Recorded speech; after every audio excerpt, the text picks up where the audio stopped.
Hello အားလုံးပဲမင်္ဂလာပါ Arsenal မြန်မာစပို့အားပေးနေကြတဲ့ကာနာဖန်ကြီးကူမောင်နှမများအားလုံးမင်္ဂလာပါ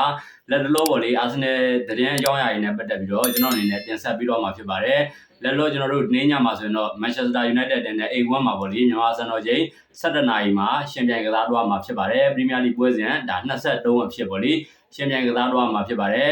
ဒီနေ့ညပွဲစဉ်ကိုပေါ့လေကျွန်တော်တို့ဒါနောက်ခံလူတွေဖြစ်ကြတဲ့ Ricardo Calafiori နဲ့ဒါ Hangabi တို့ပေါ့လေ Hangabi တို့အနေနဲ့တို့လေးချင်ကနေဆင်းနိုင်ပြီဖြစ်တာကြောင့်မို့လေဒီနေ့ညဒါပွဲထွက်လူစင်းမှာမပါရင်တော့မှကျွန်တော်ရန်ကစားသမားအနေနဲ့ပါဝင်ဖို့များပါတယ်ကျွန်တော်အင်တာမီလန်နဲ့ပေါ့လေဒါ1-3ဆိုတဲ့ရလနဲ့ Champions League ပွဲစဉ်ခွန်ပေါ့လေခွန်ဖြစ်ကျွန်တော်တို့1-3နဲ့နိုင်ရခဲ့တဲ့ပွဲစဉ်ပြီးမှအာဒီတာဒါကစားသမားတွေကိုဒါ2ရက်တိတိပေါ့လေအနာပေးခဲ့တဲ့ပြီးခဲ့တဲ့ဒါကျွန်တော်တောက်ကြနေမနက်ပိုင်းမှာပေါ့လေဒီချိန်ကနေပြန်ဆင်းတဲ့ဒီချိန်မှာလည်းကျွန်တော်တို့ Ricardo Calafiori ရောဒါ Hangabi ရောဒီချိန်ကဆင်းခဲ့တဲ့စနေနေ့မနက်ထပေါ့လေမနက်ထကျွန်တော်တို့ Emirates ကွန်မှာပြုလုပ်ခဲ့တဲ့ဒီချိန်ကိုလည်းပေါ့လေကျွန်တော်တို့ Calafiori ရောဒါ Hangabi ရောနှစ်ယောက်စလုံးဒီချိန်ကဆင်းခဲ့တယ်ဆိုတော့ဒါနှစ်ကြိမ်ပေါ့လေဒီချိန်ကနှစ်ကြိမ်ဆင်းတယ်နှစ်ကြိမ်စလုံးကျွန်တော်တို့ပူပေါင်းပါဝင်နိုင်တယ်ပေါ့လေဒါ Calafiori ရောဒါ Hangabi ရောပူပေါင်းပါဝင်နေတဲ့အနေအထားမျိုးမှာညဒင်းညပွဲစဉ်ကိုဒါHangabi ရောဒါ Ricardo Calafiori တော့ကျွန်တော်မှန်းတာမလွဲခဲ့ဘူးဆိုရင်ပေါ့လေကျွန်တော်ဒါပွဲထွက်လူစင်းမှာမပါရင်တော့မှကျွန်တော်တို့အရန်ကစားသမားဖြစ်ဒီနှစ်ယောက်စလုံးပါဝင်နိုင်မယ်လို့ထင်ပါတယ်လက်လောကျွန်တော်တို့ဒါအပြောင်းရွှေ့ဘက်ကိုကြည့်ရမယ်ဆိုရင်လက်လောအပြောင်းရွှေ့မှာကတော့ကျွန်တော်တို့ဒါအက်တလီကိုတင်းရဲ့ဒါတိုက်စစ်မှုပေါ့လေအက်တလီကိုမတ်ထွက်တင်းရဲ့တိုက်စစ်မှုဟူလီယန်အေဗာရက်ကိုအန်ရီယက်ဘာတာကသဘောကျနေတယ်လို့သိရတယ်ဒါအန်ရီယက်ဘာတာကငကိုကဒါအက်တလီကိုမတ်ထွက်ရဲ့အားကစားရိုက်တာဟောင်းဖြစ်တော့ဒါမက်ဆီတင်းထိုင်ပေါ့လေဒီကစားသမားလေးကိုဒါအက်တလီကိုမတ်ထွက်အထံကိုခေါ်ပြီးခဲ့တယ်ပေါ့လေခေါ်ပြီးခဲ့တယ်ယူရို90တန်း90ကျော်နဲ့ထင်ပါတယ်ခေါ်ပြီးခဲ့တယ်ခုဒါအာဆင်နယ်တင်းမှာကျွန်တော်လောက်ကင်နေတဲ့လုံနေတဲ့အန်ရီယက်ဘာတာအနေနဲ့သူ့ရဲ့ဒါခေါ်ပြီးခဲ့တဲ့ကစားသမားဟောင်းကိုပေါ့လေဒါပြန်ပြီးတော့သဘောကျနေတယ်ဒါအာဆင်နယ်တင်းထာကိုခေါ်ဖို့စိတ်ဝင်စားနေတယ်ပေါ့လေဒါယူတန်းဒါအတလီကိုမတ်ထွက်တင်ကဒီကစားသမားလေးကိုပေါ့လေယူတန်း100နဲ့အထက်ပေါ့လေရရှိခဲ့မယ်ဆိုရင်ဒါလက်လွတ်သွားဖို့ရှိတယ်ဆိုပြီးတော့စပိန်မီဒီယာတော်တော်များများလည်းဖော်ပြတယ် ESPN ရဲ့ report အရဆိုရင်တော့ Andrea Bata နဲ့အနည်းတာဝန်ရှိလူတွေကပေါ့လေကျွန်တော် Adida အတွက်ဒါ Julian Everett ကိုပေါ့လေ Julian Everett လို့လည်းခေါ်တယ်ပေါ့လေ Julian Everett ကိုတော်တော်လေးမျက်စိကျနေပြီးတော့လာမယ့်နေရာဒီမှာခေါ်ယူဖို့အတော်လေးမျက်စိကျနေတယ်လို့သိရတယ်တချို့သတင်းတွေမှာဆိုရင်ဒါ Julian Everett ရဲ့ agent ဖြစ်သူနဲ့ပါစတင်ချိတ်ဆက်ပြီးတော့ဒါဒီအပြောင်းရွှေ့တွေလှုပ်ရှားနေပြီလို့သိရတယ်ပေါ့လေဒါလေးကတော့ဒါ Julian Everett ကို Arsenal တင်းရဲ့ခေါ်ဖို့စိတ်ဝင်စားနေတယ်ဆိုတဲ့အကြောင်းလေးကျွန်တော်တင်ဆက်ပေးတာဖြစ်ပါတယ်နောက်ထပ်နေတဲ့တော့ပေါ့လေ Julian Everett ဒါရောက်လာခဲ့မယ်ဆိုရင်ကျွန်တော်တို့ဒါ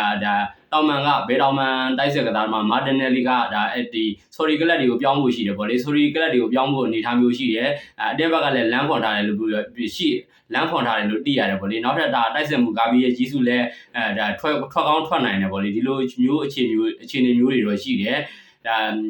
Martinelli ကတော့ဒါ sorry ကကြည့်ဒါပြောင်းရွှေ့ကြီးဒါမြင့်မာရခဲ့မယ်ဆိုရင်ပါဥမာပေါင်တန်း100တို့100ဝန်းကျင်လောက်တော့ရခဲ့မယ်ဆိုရင်ကျွန်တော်အနေနဲ့ထုတ်လိုက်တယ်လို့မြင်တယ်ဒါ Julian Everett အစားထိုးရတယ်ကျွန်တော်အနေနဲ့လက်ခံတယ်ပေါ့လေ Julian Everett ကဒါမန်စီးတီးမှာကစားတော့တယ်ကစားသမားကောင်းဖြစ်တယ်ပေါ့လေဒါကျွန်တော်တော့ဒါဓာတ်ရဲ့အစားထိုးတာကိုကျွန်တော်တော့သဘောကျတယ်အကယ်၍ကျွန်တော်တို့Julian Martinelli ပဲထွက်တော့ဒါ Javi Jesus ပဲထွက်တော့နှစ်ယောက်စလုံးလည်းထွက်နိုင်တယ်ပေါ့လေတယောက်ထဲလည်းထွက်နိုင်တယ်ဒီလိုမျိုးထွက်နိုင်တဲ့အခြေအနေမျိုးမှာဒါ Julian Everett ရောက်လာရင်တော့ပေါ့လေကျွန်တော်တို့မကြိုးစိုးနိုင်စရာအကြောင်းမရှိဘူးလို့ပဲကျွန်တော်အနေနဲ့ပြောလိုက်ပါတယ်နောက်ထပ်ကျွန်တော်တို့သတင်းတစ်ပုဒ်ကတော့ဒါဒီကန်ဟာဘတ်အနေနဲ့ပေါ့လေကန်ဟာဘတ်အနေနဲ့လက်ရှိဒါပွဲထွက်ခွင့်တွေမရသေးတာနိဗျာဒီတာကသူ့ရဲ့ဒီကန်ဟာဘတ်ကိုပေါ့လေသူ့ရဲ့ဒူးကအရန်ကြီး100%ကြက်ခိုင်မှုပြည့်ဝမရှိသေးတဲ့အနေအထားမျိုးကြောင့်ဒါဒီပွဲထွက်ခွင့်တွေနဲ့ပတ်သက်ပြီးတော့ပေါ့လေနိဗျာဒီတာကန့်တက်ထားတယ်လို့သိရတယ်သူ့အနေနဲ့ဒါအတင်းတာဝန်ရှိနေတဲ့ဒါအာဒီတာတို့ကပေါ့လေဒီကစားသမားလေးနောက်ထပ်ဒဏ်ရာပြက်နာကြုံပြီးတော့ပေါ့လေ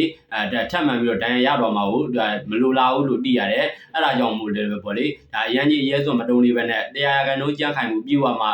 မှဒါလည်းကန်ဟာဘက်ကိုပေါ့လေပွဲထွက်ခွင့်တွေပြေးသွားမယ်လို့သိရ ရတယ်ဒါလေးကတော့အာဆင်နယ်နဲ့ပတ်သက်တဲ့သတင်းအကြောင်းအရာလေးကိုပေါ့လေလက်လောအခြေအနေလေးနဲ့ပတ်သက်ပြီးတော့ကျွန်တော်အနေနဲ့ပြောပြပေးတာဖြစ်ပါတယ်ခါနာဖန်ကြီးကိုမောင်နှမများအားလုံးကျေးဇူးအများကြီးတင်ပါတယ်ကျွန်တော်ကိုပေါ့လေအစင်တစိုက်ဝန်းရံပေးနေကြတဲ့ခါနာဖန်ကြီးကိုတယောက်ချင်းစီတိုင်းကိုလည်းကျေးဇူးအထူးတင်ပါတယ်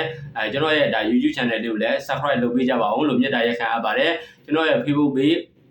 ကျွန်တော်ရဲ့ TikTok account ပေါ့လေ TikTok account လေးကိုလည်းအပေါင်းလေးနှိပ်ပေးခဲ့ကြပါအောင်ကျွန်တော်ရဲ့ဒါ Facebook page လေးကိုပေါ့လေ like and follow လေးတွေပြုလုပ်ပေးခဲ့ကြပါအောင်လို့ပြောကြရင်းနဲ့ပဲဒီဗီဒီယိုလေးကိုအဆုံးသတ်လိုက်ပါတယ်ဒီနေ့ညမှာဆိုရင်တော့ကျွန်တော်တို့မြန်မာစံတော်ချိန်7နာရီမှာဆိုရင်တော့ကျွန်တော်တို့ဒါ Manchester United အတင်းကိုဒါအိမ်ဝမ်းမှာပေါ့လေ7နာရီဒိုတီတီမှာအခန့်ရှင်ပြန်ကစားသွားမှာဖြစ်ပါတယ်မဖြစ်မနေအနိုင်တော့မှရယူဖို့လိုအပ်ပါတယ်မင်းညကပေါ့လေကျွန်တော်တို့ Manchester City တင်းကဟိုတင်းကို 2-0 ဆိုတဲ့ရလဒ်နဲ့အနိုင်ရရှိသွားခဲ့တာကြောင့်ပေါ့လေကျွန်တော်တို့ဒါ Arsenal နဲ့ Man City ကြားမှာ၄မှတ်တာကွာဟတော့တာဖြစ်ပါတယ်ဒါလက်